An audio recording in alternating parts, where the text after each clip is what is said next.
प्रभु राम देव भगवान अल्लाह खुदा ईश आदि नाम एक ही शक्ति के हैं। वो कैसा है, कहां है, कैसे मिलता है, किसने देखा है? ये प्रश्नवाचक चिन्ह पूर्ण रूप से हटाने के लिए अवश्य सुनिए जगत गुरु तत्वदर्शी संत रामपाल जी महाराज के अमृत वचन सर्व पवित्र धर्मों के पवित्र शास्त्रों के आधार पर।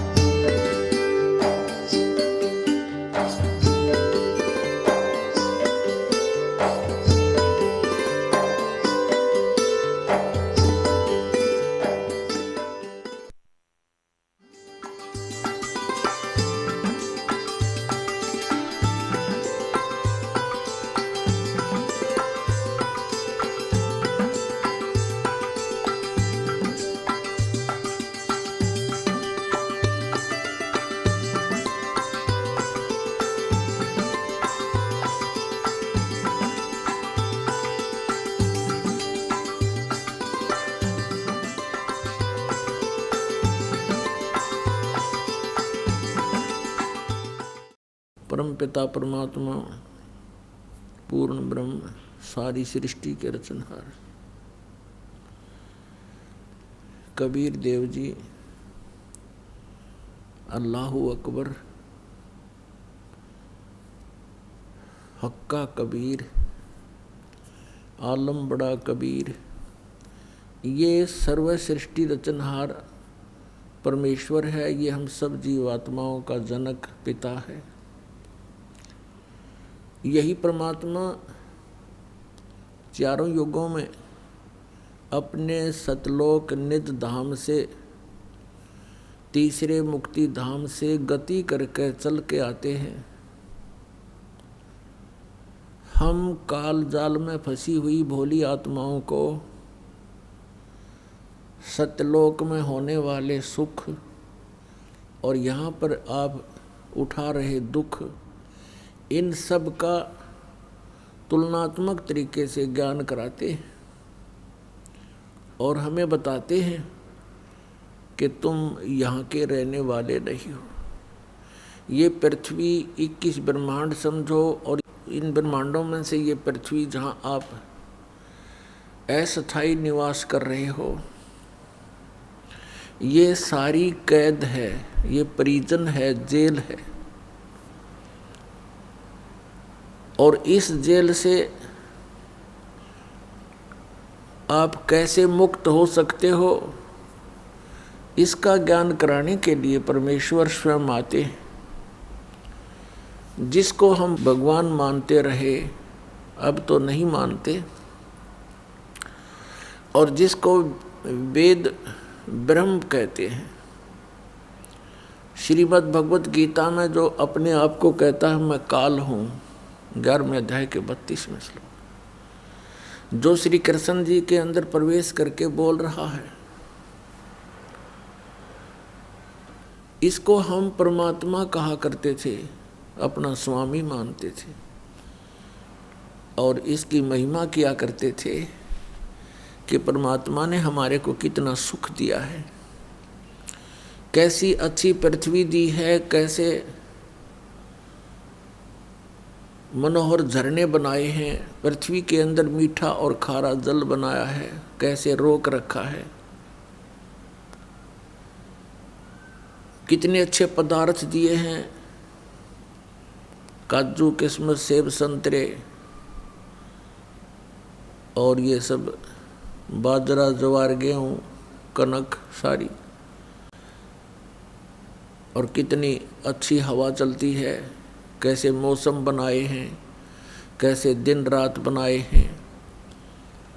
लेकिन हम इन खूबियों से हम इसको भगवान मान रहे थे। अब परमेश्वर कबीर देव जी ने, कबीर साहब ने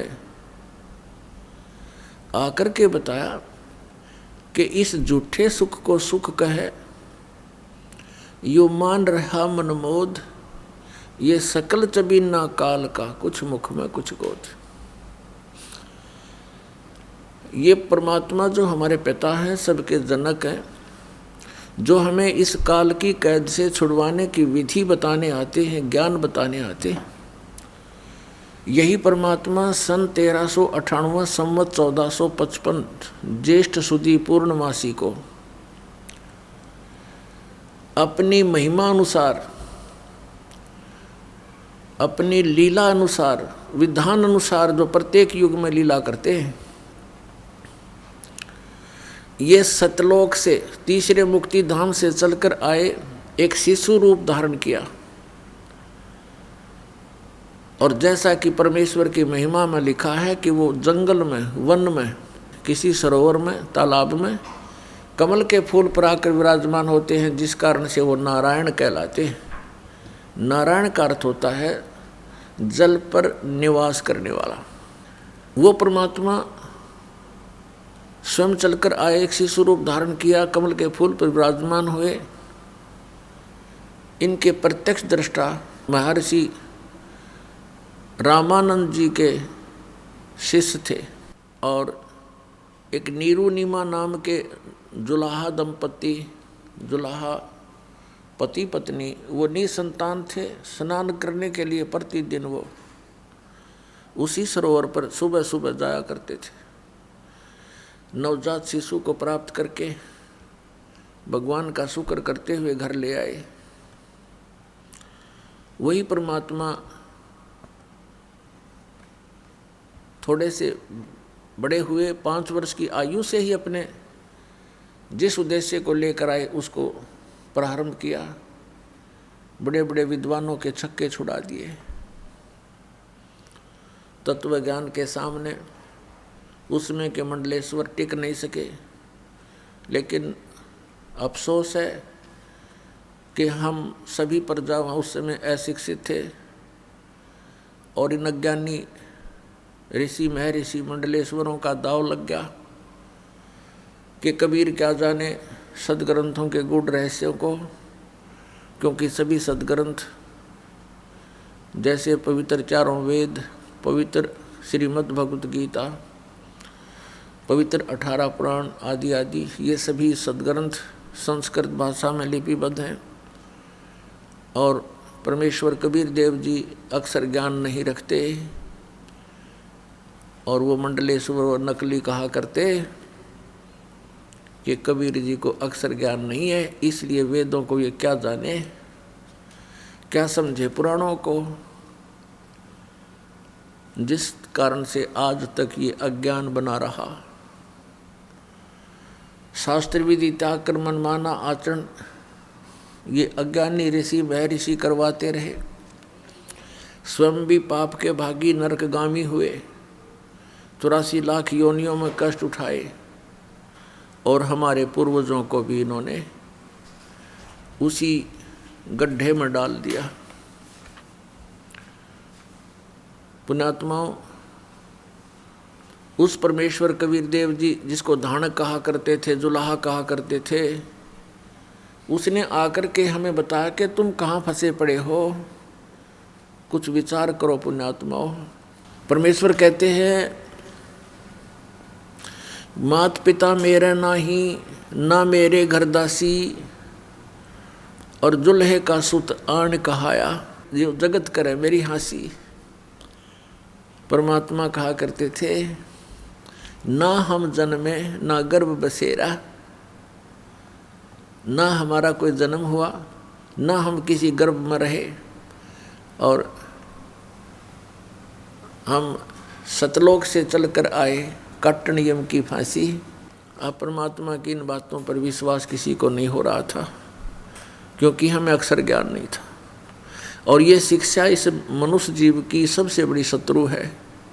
हम भले इसको बड़े गर्व के साथ मानते हैं कि शिक्षा नहीं है तो पशु के समान जीव है, नहीं। ऐसे कहने वालों को सबसे पहले ये सोचना चाहिए कि आपके माता पिता क्या पशु थे जिन्होंने कभी शिक्षा ग्रहण नहीं की, और उनका कितना नेक आचरण था, कितने नेक विचार थे, कैसी सद्भावना उन लोगों में थी। और आज के मानव को तोल कर देखो उन महापुरुषों के साथ जिनको शिक्षा नहीं थी। इन शिक्षा से बिगड़े हुए व्यक्तियों को अब सुधारना कितना कठिन हो गया है, अभिमान का अंत नहीं।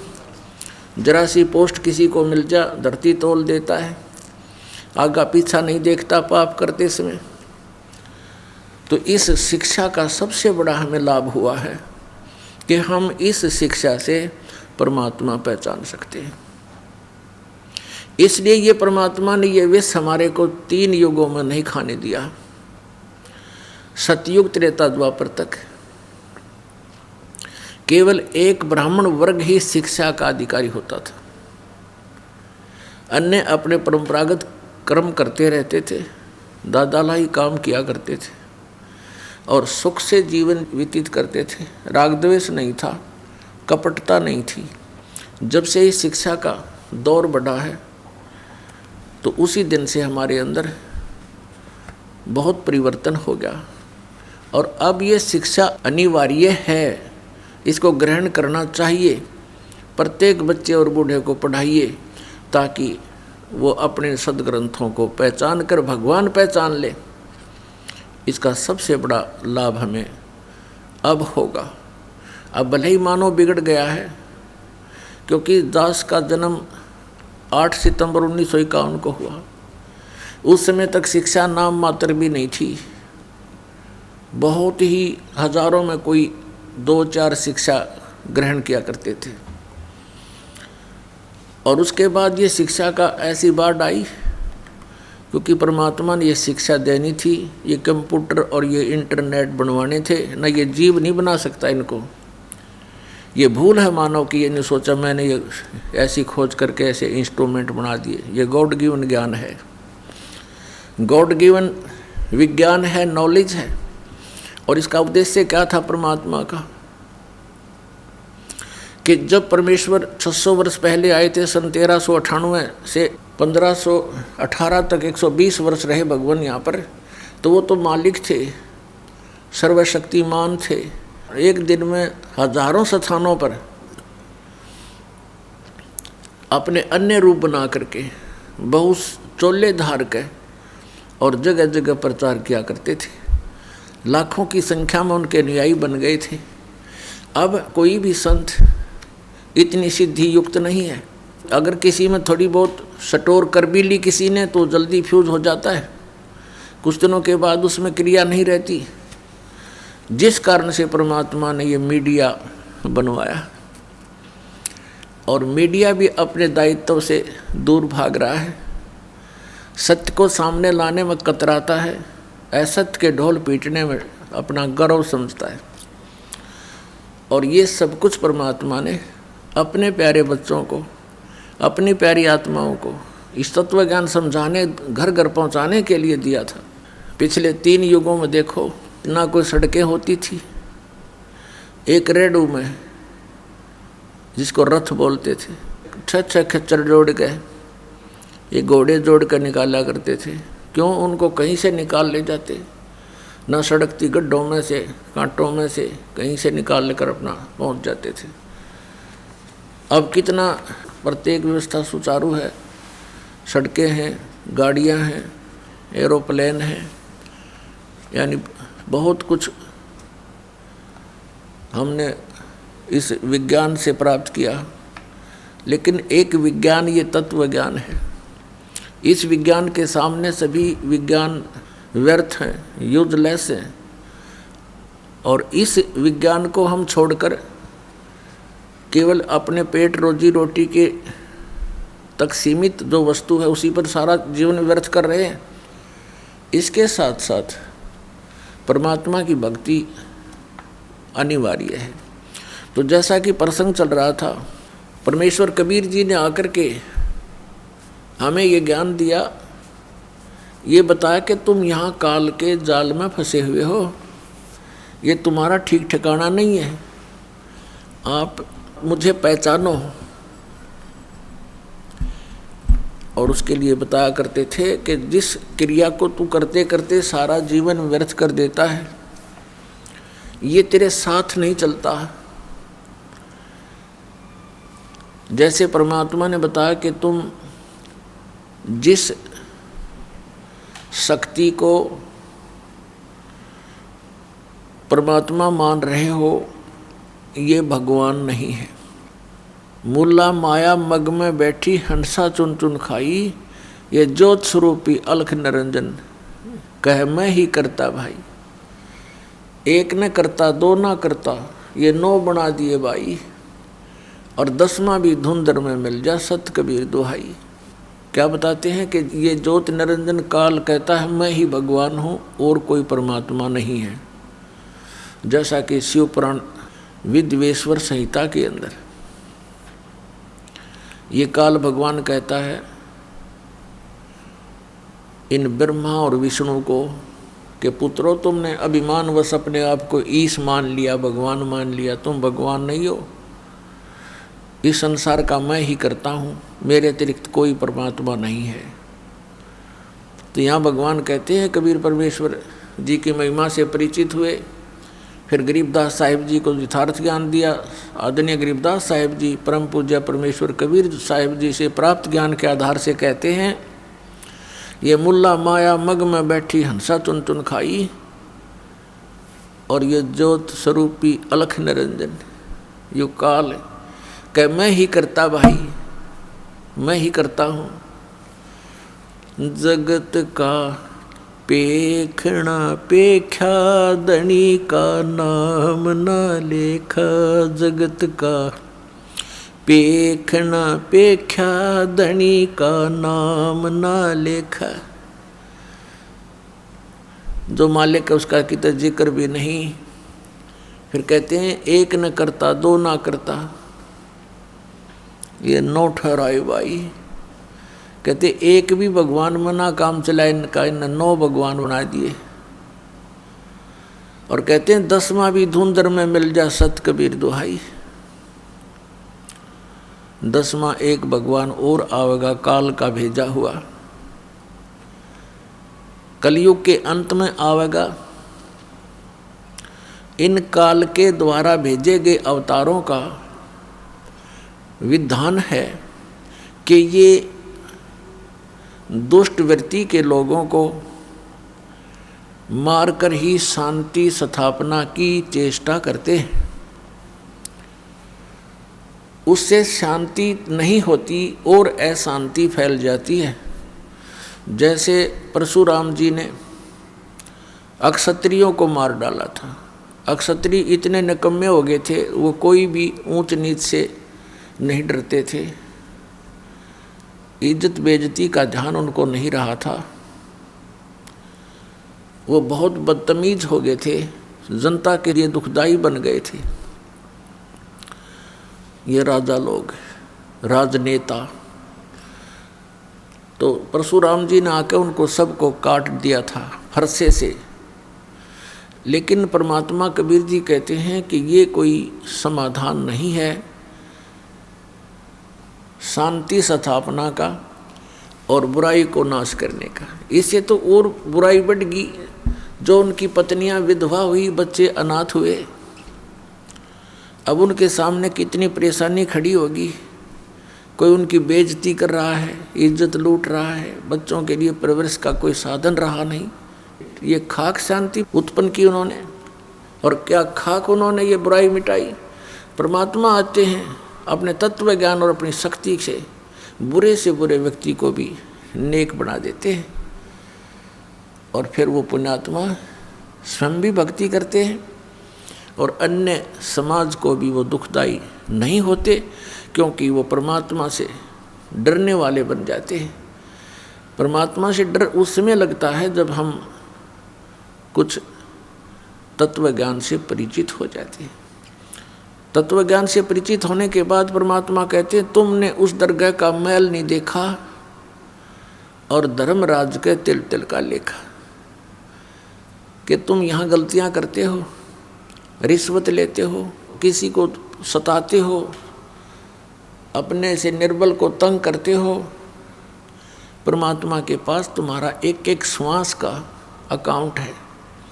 आप मन में गलत भी सोचते हो, वो भी आपके बैड अकाउंट में वह एंट्री होती है और उसका भी फल आपको भोगना पड़ता है। आप देखते हो किसी के टांग कट गई, किसी का हाथ कट गया, किसी की आंखें फूट गई, कोई कोढ़ से पीड़ित है, किसी को कैंसर है, किसी की जिह्वा में कैंसर है, किसी के कहीं पर परेशानी है। ये कारण क्या है? अब वो सोचता है कि मैंने इस जन्म में कुछ ऐसा किया नहीं, भगवान कहाँ है, मुझे क्यों दुख दिया। तो ये हमारी बालकों वाली बुद्धि है। हम भूल जाते हैं कि हम पहले भी बहुत बार जन्म चुके हैं और उन जन्मों में हमने कितने जुल्म किए हुए होते हैं। राजा बने, वहाँ अनरस किए, अत्याचार किए, शक्ति का दुरुपयोग किया और अब उसका भोग किया। कोई अंधा होकर डोल रहा है, कोई दोनों पैर नहीं उसके। पुण्यात्माओं, ये तो हुआ सो हुआ। अब भगवान हमें बताना चाहते हैं कि जो हो चुका हो चुका बच्चों, अब तो संभलो। अब चाहे कितना ही रोगी हो, कैसा ही अंग भंग हो और कैसा ही दुष्ट या नेक व्यक्ति हो, परमात्मा के ज्ञान से वह फिर से संभल सकता है। परमात्मा ने आकर हमें बताया, एक पुण्य एक पापी आया,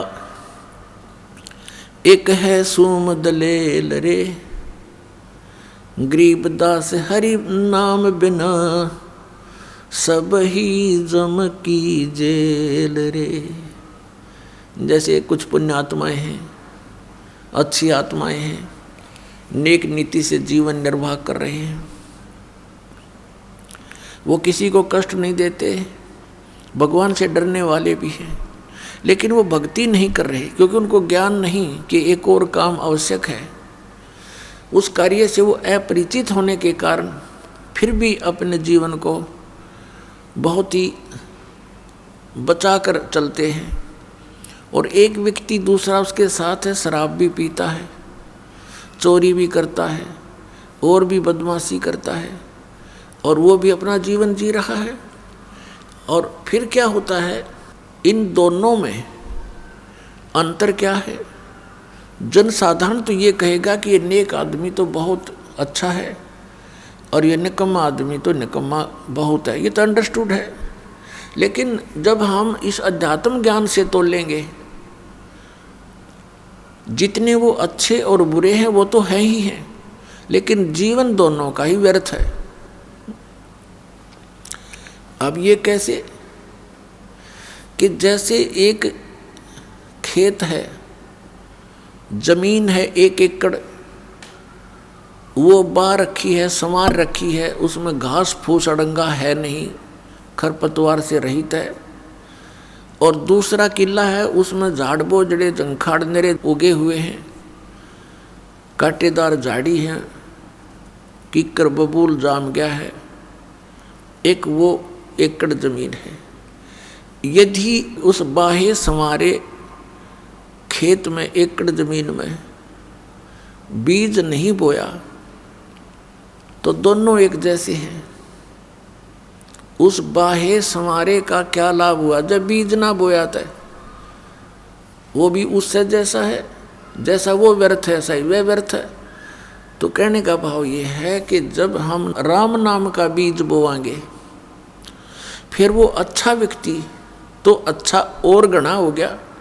और यदि उस झाड़ जंखाड़ उगे हुए निकम्मा व्यक्ति भी बुरे काम छोड़ के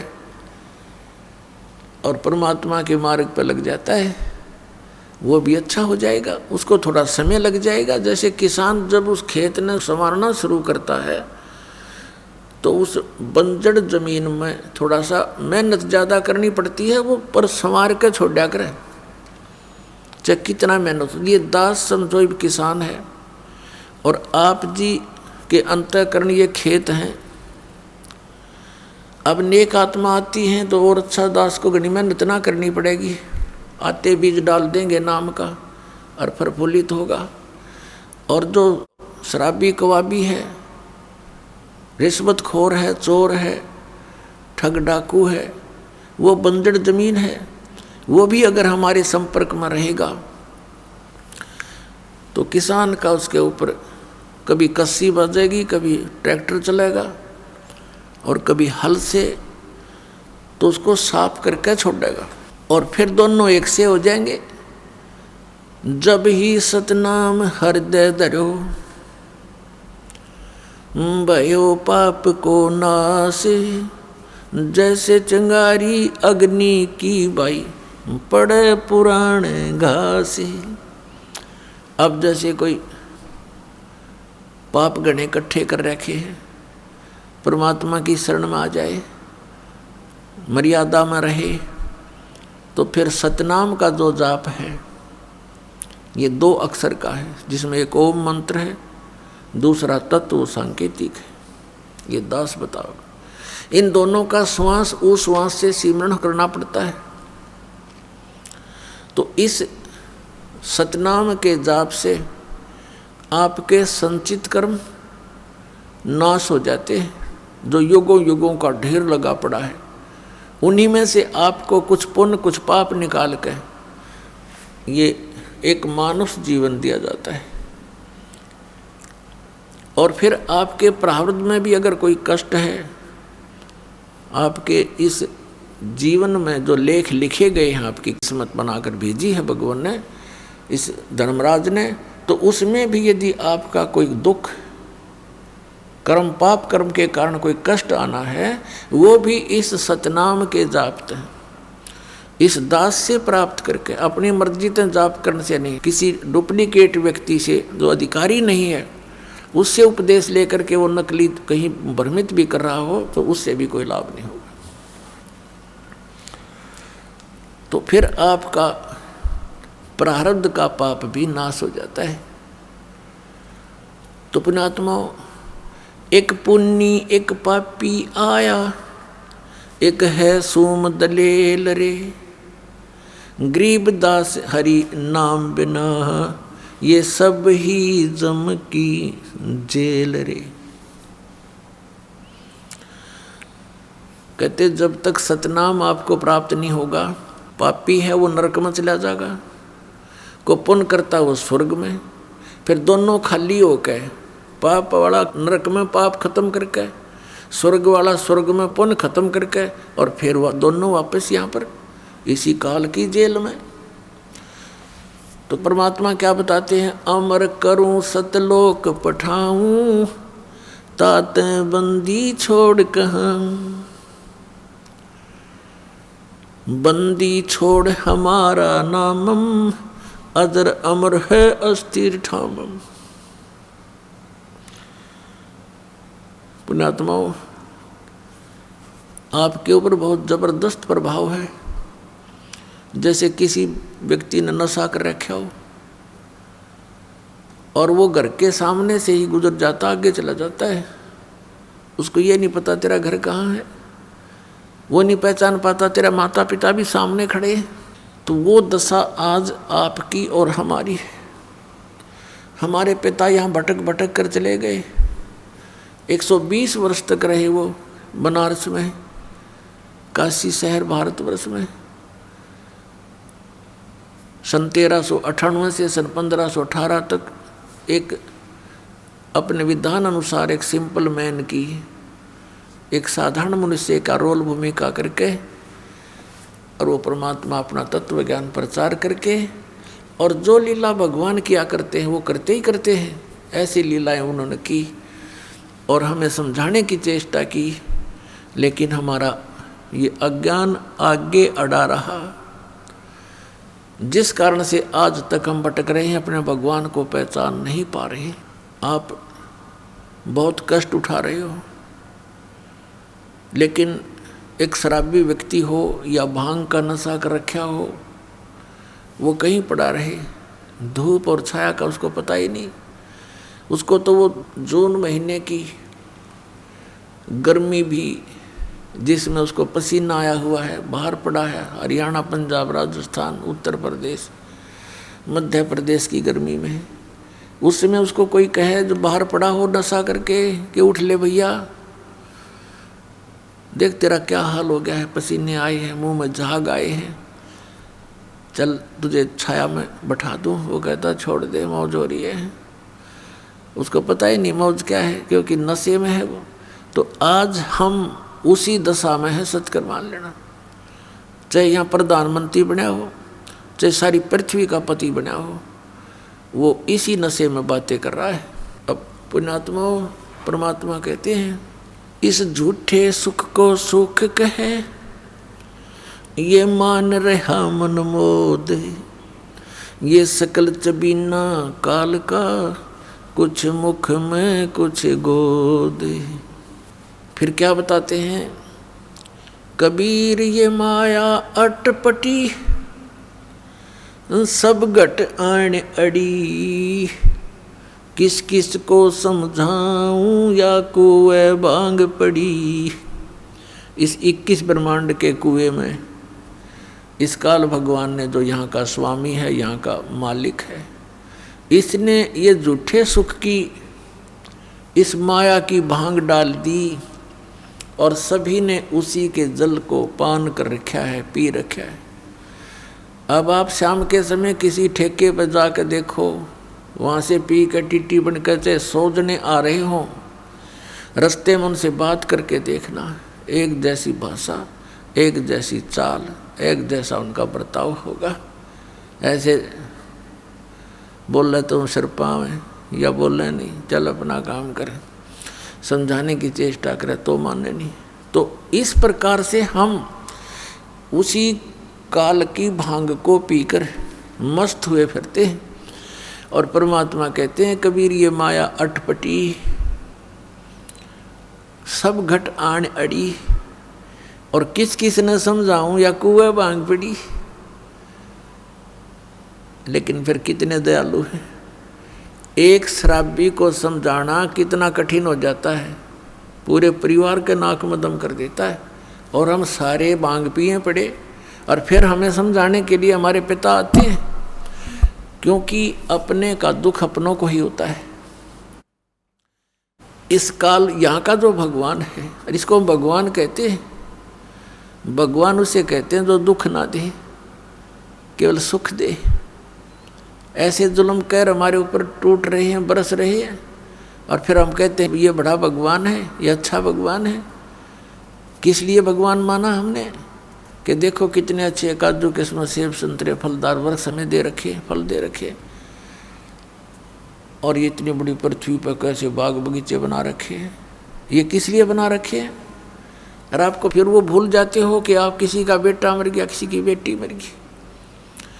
पीछे सी समाचार पत्र में पढ़ने को मिला, यहाँ बच्चे बता रहे थे कि एक परिवार ने मन्नत मानी, किससे?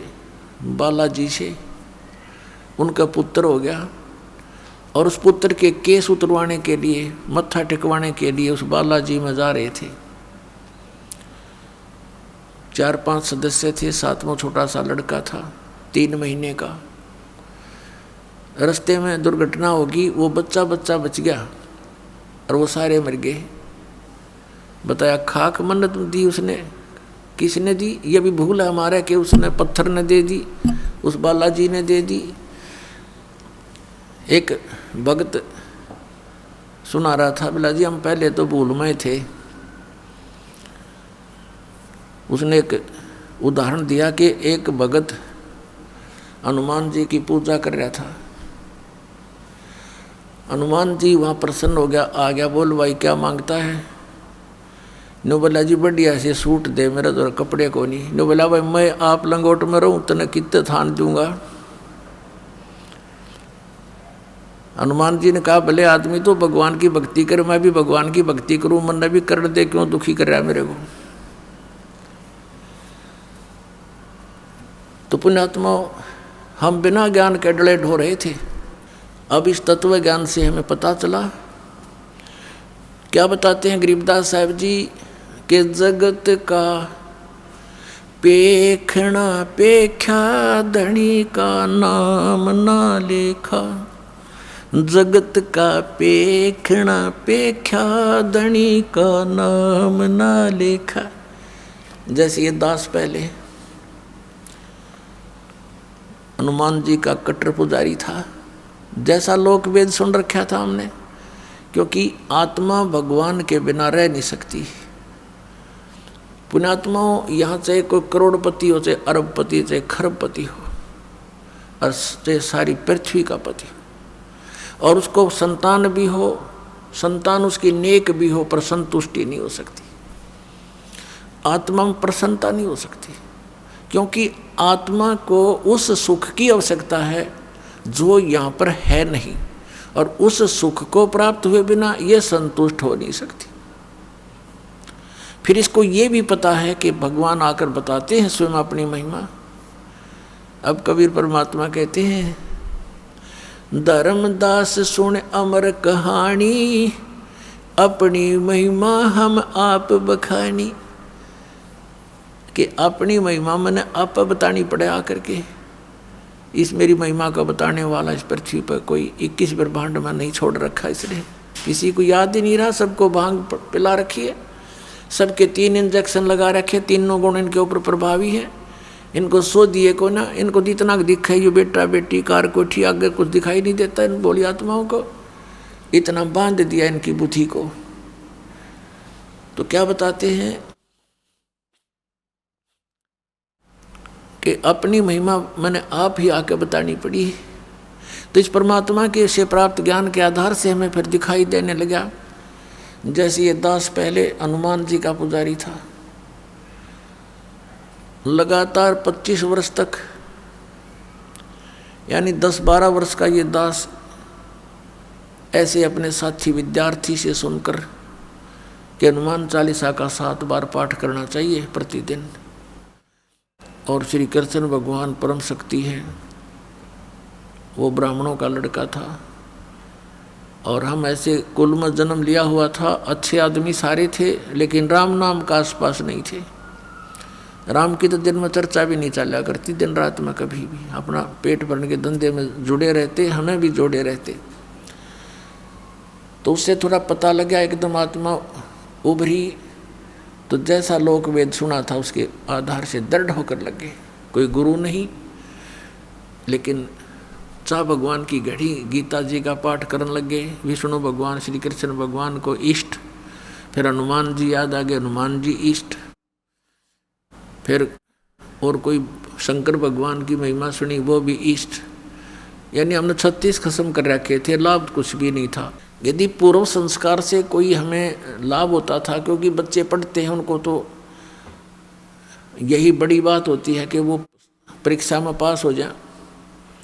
तो परीक्षा में पास होते थे। हनुमान जी की बाबा श्याम जी दादा लाई पूजा थी, उनका शुक्र मनाते, फिर श्री कृष्ण जी विष्णु जी का शुक्र मनाते, फिर श्री शंकर भगवान का शुक्र मनाते और खुश हो जाते। बस पास हो गए, फिर भूल जाते, अगली परीक्षा में फिर याद करते बस। और फिर जैसे वहाँ हुआ, फिर संतान की इच्छा होती है। हम संतान को सबसे पहले पुत्र प्राप्ति की इच्छा करते थे, अज्ञानता के कारण हमें ज्ञान नहीं था। लेकिन पुत्र और पुत्री में पुण्यात्माओं, भूल का भेद मत करना। काल ने हमें यहाँ मूर्ख बनाकर पीड़ित करने के लिए, दुखी करने के लिए यहाँ इस तरह की गलत रीति रिवाजों में जोड़ रखा है। तो पुत्र उत्पन्न हुआ, बड़ी खुशी मनाई, नौकरी प्राप्त हुई, फिर भगवान के गुण गाए। अब पता चला कि जिन भगवानों को हम ये मान रहे थे कि ये हमें सब कुछ दे रहे हैं, वो ना कुछ दे सकते ना हमसे कुछ ले सकते। ये स्वयं स्वीकार करते हैं कि हम केवल नियमित कार्य ही कर सकते हैं। जिसके भाग में जैसा है पुण्य या पाप, हम उनको एज इट इज पूरा भुगवाना हमारा कर्तव्य है। उसमें कोई परिवर्तन नहीं कर सकते, अनुग्रह नहीं कर सकते। और श्री शिव पुराण के अंदर ये काल भगवान ब्रह्मा विष्णु और अपने पुत्र शिव को, शंकर को वहाँ संबोधित करता हुआ कह रहा है कि तुम सभी को अलग अलग विभाग दिए हैं, सतिथि, उत्पत्ति, संहार, लेकिन ये अनुग्रह तुम नहीं कर सकते किसी पर। अनुग्रह माने कृपा। तो फिर ये भगवान की से जब अनुग्रह नहीं कर सकते, हम दुखी हैं तो दुखी देखे जाएंगे, इनका भी कोई भी वश नहीं चलेगा, क्योंकि इनकी पावर से बाहर की बात है। तो हम इनसे ही ये सब लाभ मान रहे थे। तो यहाँ परमात्मा कहते हैं जगत का पेखना पेख्या धनी का कित नाम ना लेखा। जो हमें सब कुछ दे रहा था, हमें सब कुछ उपलब्ध करा रहा है, हमारे दुखों का निवारण कर सकता है, उसका कहीं नाम भी नहीं, जिक्र भी नहीं। अब इस प्रकार से हम परमात्मा की भक्ति महिमा से अपरिचित होकर के ये सब क्रियाएं कर रहे थे और इन भगवानों पर आश्रित थे। कबीर परमेश्वर जी कहते हैं कि धर्मदास सुन अमर कहानी, हमने अपनी महिमा आप बखानी। क्या बताते हैं परमात्मा कबीर परमेश्वर जी? कबीर पीछे लग गया जाऊं था मैं लोक वेद के साथ, रस्ते में सतगुरु मिले भाई दीपक दे दिया हाथ। कबीर परमात्मा जी कहते हैं कि इस भक्ति के मार्ग में, भक्ति के सफर में हम लोक वेद के आधार से चल रहे थे और इस भक्ति मार्ग में, इस रास्ते में हमें सतगुरु मिल गए। उन्होंने तत्व ज्ञान रूपी ये दीपक टॉर्च हमें दे दिया। अब हम इस तत्व ज्ञान यथार्थ भक्ति मार्ग रूपी टॉर्च तत्व ज्ञान की रोशनी में हम पथ भ्रष्ट नहीं होंगे, हम कुमार्ग पर नहीं जाएंगे, हम सुमार्ग पर चलेंगे और अपने घर पहुंच जाएंगे, यानी मोक्ष प्राप्त कर लेंगे। तो परमेश्वर ने स्वयं अपने ऊपर उदाहरण देकर बताया है कि पीछे लग गया जाऊं था लोक वेद के साथ। अब जैसे पुण्यात्माएं हैं, ये भटक रही है भगवान के लिए, लेकिन इन काल के दूतों ने इस काल प्रेरणा से स्वयं भी इनको ज्ञान नहीं है, ये अब अभिमानी बन गए हैं, इतना सच्चाई को देखकर भी ये मानने को तैयार नहीं है, क्योंकि ये आपके हितैषी नहीं है, ये आपके शत्रु का रोल कर रहे हैं। जब तक ज्ञान नहीं था तो पुण्यात्माओं ये सोच सकते हैं कि भी इनसे गलती बन गई संतों से,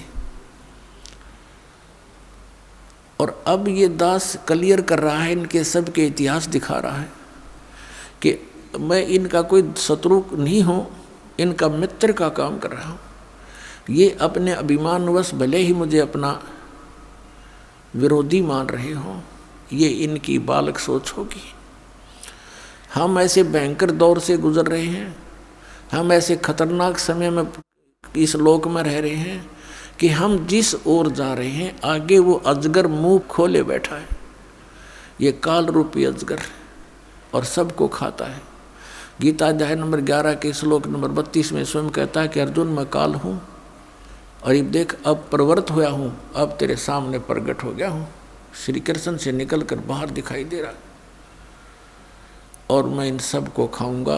तो ना युद्ध करेगा तो भी नहीं बख्शूंगा इनको।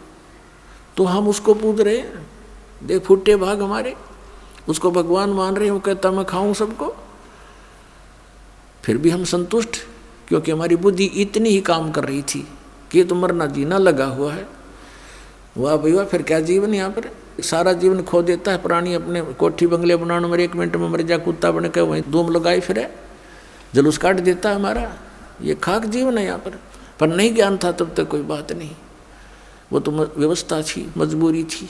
अब क्या है, सामने इतिहास रख दिया, भगवान ने जो ज्ञान दिया वो आपके समक्ष उजागर करवा दिया परमपिता कबीर भगवान ने अपने बच्चों के लिए।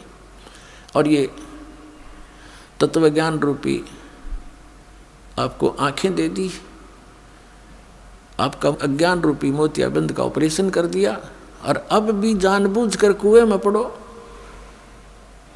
तो उसके लिए परमात्मा कहते हैं जानबूझ साची तजर करे झूठ तने, ताकि संगत है प्रभु सोपन में भी ना दे। इसे नीच की वो गुरु बना बैठे, ऐसे प्रत्यक्ष प्रमाण दिखा दिए, ऐसा भगवान है, ये उसका विधान है, इस भक्ति से भगवान प्राप्ति होगी। ये वेदों में प्रमाण, ये गीता जी में प्रमाण, ये उन महापुरुषों की वाणी में प्रमाण जिन्होंने भगवान पाया है, ये मंत्र है, और इस मंत्र का अधिकारी इस पृथ्वी पर इस दास के अतिरिक्त कोई नहीं है।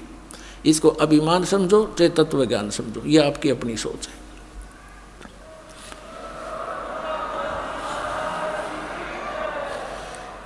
क्योंकि जिस समय परमेश्वर आए थे स्वयं 120 वर्ष या रह करके कलयुग में, उनके 64 लाख शिष्य थे, उनने किसी को उत्तराधिकारी नहीं बनाया कि अन्य को भी कह दूं तू नाम दे दिया करे। इस नाम का देना कोई बालकों का खेल नहीं। एक अनमोल जीवन, मनुष्य जीवन के साथ खिलवाड़ करना, इनके जीवन को नष्ट करना मात्र है, और अपने सिर पर भार धरना। तो परमात्मा स्वयं इनाम देते थे। उनको मालूम था कि नाम देने का अधिकारी यहाँ कोई नहीं हो सकता, वो इतने वजन को सहन नहीं कर सकते, इस सफर में वो सफल नहीं हो सकते। तो उस समय परमात्मा ने स्वयं ही 64 लाख शिष्यों को स्वयं ही उपदेश दिया था। और आज इस दास को, अपने वफादार कुत्ते को आपके लिए भौंकने के लिए, धनियों को जगाने के लिए अब फिर भेज दिया। ये दास लगातार सन 1994 से भौंक रहा है, और अज्ञानता के कारण सभी ये समझते हैं कि निंदा करता है रामपाल, ये तो संतों की आलोचना करता है। पुण्यात्माओं, जरा ध्यान से सुनो इस दास के वचनों को, और जो प्रमाण दिए जाते हैं उन्हें गहराई से सोचो। आपने फिर आलोचना की परिभाषा ही नहीं पता, आलोचना कहते किसे। जैसे किसी व्यक्ति ने नकली नोट छाप दिए 500 के, जनता को ठग रहा था, सरकार को पता चला, ओरिजिनल और डुप्लीकेट दोनों नोट साथ साथ रख के मीडिया में, समाचार पत्रों में प्रिंट करके भेजे, टीवी पर दिखाए कि भाई ये नकली है, ये असली है। अब कोई कहे कि सरकार तो किसी के नोटों की आलोचना कर रही है, तो कौन कह सकता, या तो उस ग्रुप का होगा, या कति महामूर्ख व्यक्ति, और या फिर अभिमानी व्यक्ति, या नशा कर रखा होगा किसी ने। सरकार आलोचना नहीं, एक महापरोपकार कर रही थी। ना जाने कितने बोले आत्मा ठगे जाते, मुश्किल से 2 रुपये दिहाड़ी करके सामने घर आता है, और उसमें 500 रुपये का नकली, तो मर गया बेचारा, टक्कर मार कर होता परिवार। तो पुण्यात्माओं, ऐसे ये दास आपके साथ कर रहा है। इन सब नकली संतों के इतिहास दिखा दिए, नकली महर्षियों के इनके विद्वान दिखा दिए, इनके द्वारा लिखी पुस्तकें आपके रूबरू कर दिए। किसी विद्वान थे, इनको कख भी पता नहीं, और करोड़ों व्यक्तियों को बर्बाद किए बैठे हैं। अब इनको अब भी लज्जा नहीं आती, क्योंकि इनको पता है कि हमने इतना ज्ञान फैला दिया है कि हमारे जीवन में तो शायद ये नहीं समझ सकेंगे रामपाल की भाषा को। लेकिन पुण्यात्माओं,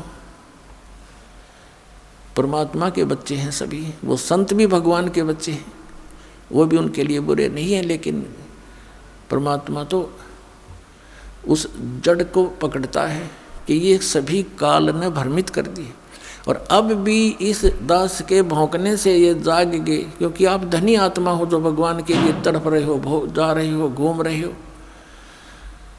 और आपको जगाने के लिए दास भेज दिया अपना कुत्ता, और अब भी आप नहीं जागोगे तो फिर आपने घनी भांग पी रखी है काल की।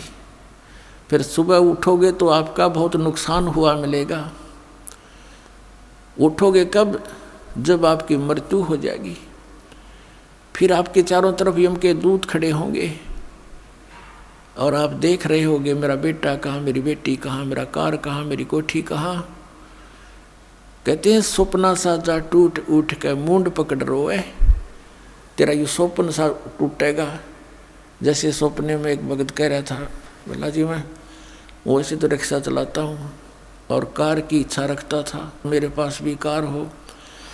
एक दिन सर्दियों के दिन थे, गहरी नींद आ गई, और मैंने सपने में जैसे मैं कार ले खरीद ली और बैठ के कार में, और स्पीड तो चला रहा हूँ। आगे मैंने ब्रेक लाना चाहा, ब्रेक लगे नहीं, तो गाड़ी टकरा गई, एकदम आँख खुली, तो पैर देखा, रजाई पार कर गया, टूटी ही शोर थी रजाई, उसका मांग पार कर गया पैर मेरा, वो ब्रेक लग गया था, वह रजाई भी पाट गई। तो सुबह उठा तो देखा ना वो कार थी, और वह रजाई और पाडली लात मारे मारे के। तो कहने का भाव ये पुण्यात्मा कि उस जब तुम्हारा यह शरीर छूटेगा तब तुम जागोगे, फिर तो उस रजाई में पाँव फंसा पाओगा आपका। चारों तरफ यम के दूत खड़े होंगे और फिर देखोगे कहाँ मेरी बेटी, कहाँ मेरा बेटा, कहाँ कार मेरी कोठी। और फिर देखो कितनी दुर्गति करता है आपकी। पहले तो तपस्या पर डाले जाओगे। एक स्थान ऐसा होता है वहाँ से अचानक यमदूतों के हाथों से भी वो जीव निकल जाता है। तपस्या पर डाला जाता है, वहाँ भून कर बुरा हाल करता है इसका, उससे गंध निकालता है सूक्ष्म शरीर से, फिर वापस भेज देता है। तब तक वो यम के दूत वही इंतज़ार करते हैं और वो सोचते हैं कि भगवान के पास गया है, वहाँ से वापस आएगा। और फिर वो पकड़ कर ले जाते हैं धर्मराज के पास। धर्मराज जैसा भी उसका विधान अनुसार बना देता है कि जा तू प्रेत बन। अब वो प्रेत बनाकर भेज दिया जाता है। पहले ये 13वीं क्यों मनाया करते थे और 17वीं क्यों मनाते थे कि 13 दिन तक इस जीव का ये नहीं पता यूँ कहाँ रहता है, उनको पता ही नहीं था। अब 13वें दिन आवे सारे कोल्लू में गए, पीट पड़ के तपस्या पर बन के धर्मराज के दरबार में लाइन लग जाती है। इसका नंबर आता तब इसको आगे योनि प्राप्त होती है। तो 13वें दिन फिर यो नीचे पटक दिया जाता है। फिर ये आता अपने घर, जहाँ आशा ता बादशाह हुई, कहते कि गधा बनेगा, किसी का पशु बन जाएगा उसी परिवार में, या कुत्ता बनकर उसी गली में सैर सपट्टे कर रहा होगा, या प्रेत बनकर फिर वहीं आता है घर पे। और ये घर पे आकर के क्या कहता, बेटा देख मैं आ गया हूँ, बेटी मैं आ गया हूँ। वो सूक्ष्म शरीर है, उसको बोलने के लिए स्पीकर चाहिए एक स्थूल शरीर का, वो उसका खत्म हो गया। अब वह धक्के खा रहा है, वहीं भटक रहा है, कोई उसकी सुन नहीं रहा। वो सोचता है देख कैसा परिवार है, मेरी एक बात नहीं मान रहा है। फिर काफ़ी दिन के बाद उसको दूसरे भूत मिल रहे हैं, भगत तो भूत बन गया ही वे, अब को नहीं अपना ब्योते हैं। तो ये ऐसे भी दुखी करता है, हर तरह से परेशान किया जाता है। तो जो प्रसंग चल रहा है उसी पर आते। अब कहने का भाव ये है पुण्यात्माओं कि इस परमात्मा की सतभक्ति करने से आपने ना भूत बनना, ना 13वीं की जरूरत, ना 17वीं की आवश्यकता, ना फिर पिंड भरवाने। इन पिंड भरवाने के सारा लगे क्या फायदा मिलता है? नथिंग। परमात्मा कहते हैं भूत जुनी जहाँ छूट है पिंड दान करंत, गरीब दास जिंदा कहे नहीं मिले भगवंत। पिंड दान कर दिया, भूत की जुनी छूट गई, हर गधा बन गया, होगी मुक्ति है तेरे की। और इस साधना से, इस भक्ति से सारा ही झंझट मिटे। जय सतगुरु की संगत करते सकल कर्म कट जाई, अम्रपुरी पर आसन होते जहाँ धूप न छाई। अब प्रसंग चल रहा है कि पीछे लग गया जाऊं था मैं लोक वेद के साथ, रस्ते में सतगुरु मिले दीपक दे दिया हाथ। अब जैसे परमात्मा की आत्माएं परमात्मा के लिए भटक रही है, ढूंढ रही हैं, खोज रही हैं, तो परमेश्वर कहते मैं रोवत हूँ सृष्टि को, ये सृष्टि रोवे मोहे। गरीबदास इस योग को समझ न सकता कोई। आदरणीय गरीबदास साहिब जी गांव छुड़ाने जिला झज्जर वाले, हरियाणा वाले, इनको परमात्मा मिले, आदरणीय नानक साहिब जी को मिले थे, आदरणीय गीसा साहिब जी को मिले थे, आदरणीय दादू साहिब जी को मिले थे। जैसा भगवान मिलता है अपनी अच्छी आत्माओं का, उसका विधान है, वेदों में वर्णित है।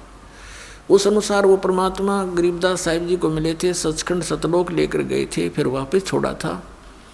परमात्मा से परिचित होकर के आदरणीय गरीबदास साहिब जी ने परमेश्वर की महिमा फिर अपने शब्दों में उनसे सुने ज्ञान को कैसे वर्णित किया था।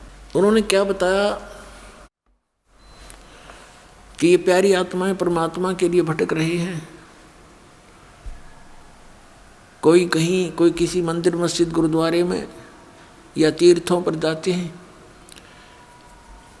वहाँ पर मेले भरते हैं, तो परमात्मा कहते हैं मेले ठेले जाइयो, मेले बड़ा मिलापे, पत्थर पानी पूजत्या कोई साधु संत मिल जाते। परमात्मा कहते इस परमात्मा की खोज न बंद ना करियो, इसमें हार मत मानना, लगे रहना, जाते रहना कहीं कहीं। जैसे तुम भटक रहे थे लेकिन लाभ तो कोई था नहीं, उसके लिए क्या बताते हैं कि धार्मिक मेले जहाँ होते हैं अवश्य जाते रहिए। और कहते हैं पत्थर पानी पूजते हैं कोई साधु संत मिल जाए। उन पत्थर पानी में धक्के खांडते भटकते रहने से हो सकता है भगवान दया करें कोई साधु संत मिल जाए। अब पहले तो साधु संत मिलते भी थे तो थोड़ा बहुत कुछ दिन हम संग करते थे, उन महापुरुष के स्वयं आते थे। कबीर परमात्मा भी साधु रूप में जगह जगह भक्ति जीवित रखने के लिए लीला किया करते थे। फिर अपने से परिचित कराकर उन महापुरुषों को छोड़ देते थे, वो भी जगह जगह जा कर के परमात्मा के गुणगान किया करते थे। जैसे आदरणीय गरीबदास साहिब जी को परमात्मा मिले, सचखंड ले गए, छोड़ा, उसके बाद उन्होंने जगह जगह जा कर के भगवान का गुणगान किया। ऐसे आदरणीय नानक साहिब जी को बेई नदी से जिंदा महात्मा के रूप में आकर परमात्मा लेकर गए, साथ में सचखंड ले गए, 3 दिन में वापस छोड़ा, सारी परिस्थिति से परिचित करवाया, अपना तत्व ज्ञान फीड कर दिया। उसके बाद आदरणीय नानक साहिब जी ने जगह जगह जा कर के परमात्मा के ज्ञान का डंडोरा पीटा। अब क्या बताते हैं कि मेले ठेले जाइयो, मेले बड़ा मिलाप, पत्थर पानी पूजते हैं कोई साधु संत मिल जाते। ये महात्मा भी वहीं जाते थे जहाँ भक्त इकट्ठे होते थे। तो क्या बताते हैं परमात्मा कि वहाँ जैसे कोई संत मिल गए तो हम उनके ज्ञान से प्रभावित भी होते रहे। उन पत्थर पानी पूजते समय हमें कोई संत मिल जाते, उनसे चर्चा भी करते, कुछ दिन उनका संग भी करते, तो उससे हमें कुछ लाभ भी होता। फिर हमें भ्रमित कर देता कोई अज्ञानी काल का दूत कि ये क्या जाने जो ज्ञान तुम सुना रहे हो ब्रह्मा विष्णु महेश से ऊपर कोई शक्ति है, ये तो झूठा है, कोई प्रमाण नहीं। क्योंकि हम शिक्षित नहीं थे इसलिए हम भ्रमित हो गए। तो वहाँ परमात्मा के संत मिलने से भी हम व्यर्थ रहे, अपना जीवन व्यर्थ कर गए, हम लाभ से वंचित रहे। अब क्या बताते हैं परमात्मा, चारों युग में संत पुकारे और कूक कहा हम हेल रे, हीरे माणक मोती बरसे ये जग चुगता डेल रे। अब क्या बताते हैं परमात्मा कि चारों युग में मेरे संत पुकारे, जिनको मैं मिला, अपने ज्ञान से परिचित कराया और वापस छोड़ दिया। यहाँ पर उन्होंने चारों युगों में मेरी महिमा का गुणगान किया, ऊंचे स्वर में आवाज़ लगा लगा कर जगह जगह पर जा करके, और कहते हमने भी कूक कहा हम हेल रे, हेल माने हिला दे कर, ऊंची आवाज़ दे करके। और क्या बताया कि ये शास्त्र विधि त्याग कर मनमानी पूजा रूपी तुम कंकर इकट्ठा कर रहे हो, और हम सत साधना रूपी हीरे मोती आपके सामने बखेर रहे हैं। आप अनजानपने से इनको ना स्वीकार करके और ये आन उपासना रूपी कंकर पत्थर डले इकट्ठे कर रहे हो, डले ढो रहे हो। अब क्या बताते हैं, पर भी लेन जात है दुनिया, अमरा ज्ञान किने ना सुनिया। भगवान हमारे पिता हमारे बीच में खड़े होकर रो रहे हैं और कह रहे हैं कि पर भी लेन जात है दुनिया, हमरा ज्ञान किन्हें ना सुनिया। ये बोली आत्माएं कुंभ के मेले पर जो पर भी लगती है, वहाँ उस तालाब में स्नान करके मोक्ष मान रहे हैं, और हमरा ज्ञान किन्हें ना सुनिया। हमारा ज्ञान कोई सुनकर राजी नहीं, जिससे मोक्ष भी होगा और कहीं भटकना भी नहीं पड़ेगा।